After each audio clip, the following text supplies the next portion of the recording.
Contra Rogue Corps is not what any fan of the series would expect out of a new Contra game in 2019. For one thing, it is not good. For another, it feels like outside of tough difficulty and over-the-top co-op action, Konami has lost sight of what made the series popular in the first place. And what the hell is this panda doing here?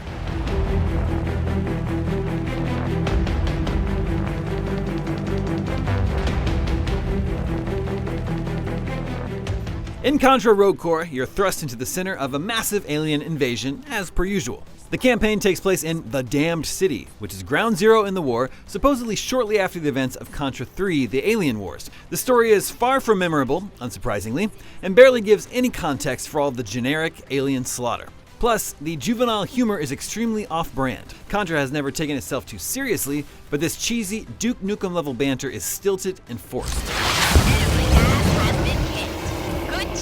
All four of the characters do play a little differently and have unique special powers, such as supercharged orb bullets or moving faster while shooting. But their nuances aren't enough to really make an impact or inspire cool combos. And one of them is, this guy?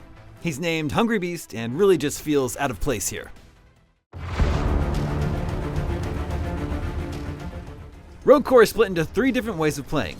The main campaign and exploration missions, which you can play solo or via online co-op, a separate couch co-op mode, which is basically just the exploration missions with a new camera angle, and a forgettable PvP mode with 2 teams of up to 4 each.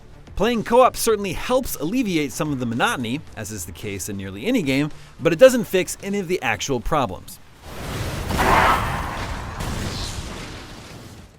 To be fair, on paper, Rogue Corps wasn't a terrible idea.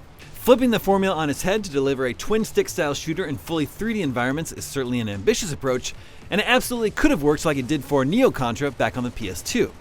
The fact that Rogue Corps is different from most other Contras isn't really the issue. It has lots of others. For example, visually, it absolutely does not look like a game from a major publisher released in 2019 or even a high-quality indie game.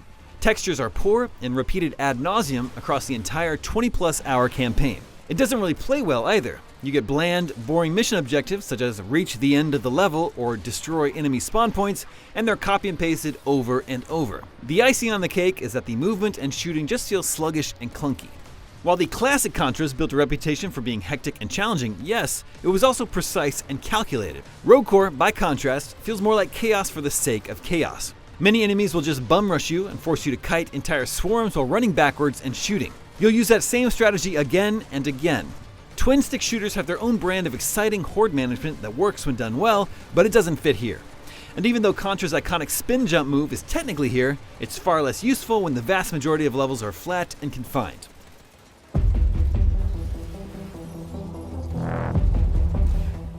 Plus, Rogue Corps is a Contra game that forces you to spend a significant amount of time not shooting your guns because of the aggressive cooldown meter.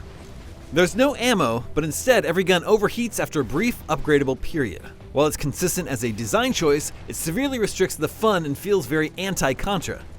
Adding insult to injury, every mission is timed and cannot be paused, even when you're playing solo. So if you need to set the controller down to go do something, you're guaranteed to lose time and likely to get killed. If you lose all your lives or run out of time, you have to start the entire tedious mission over.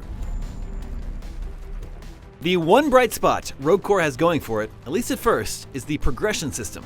Each weapon can be slotted with upgrades that affect all of its stats from damage, cooldown rate, and more. You can also upgrade each character with implants to adjust various offensive and defensive stats. You unlock new upgrades and loot during missions, which would lend some replayability if levels weren't such a chore to get through the first time. Not even the inclusion of the Konami code can make Rogue Corps feel like a true Contra game.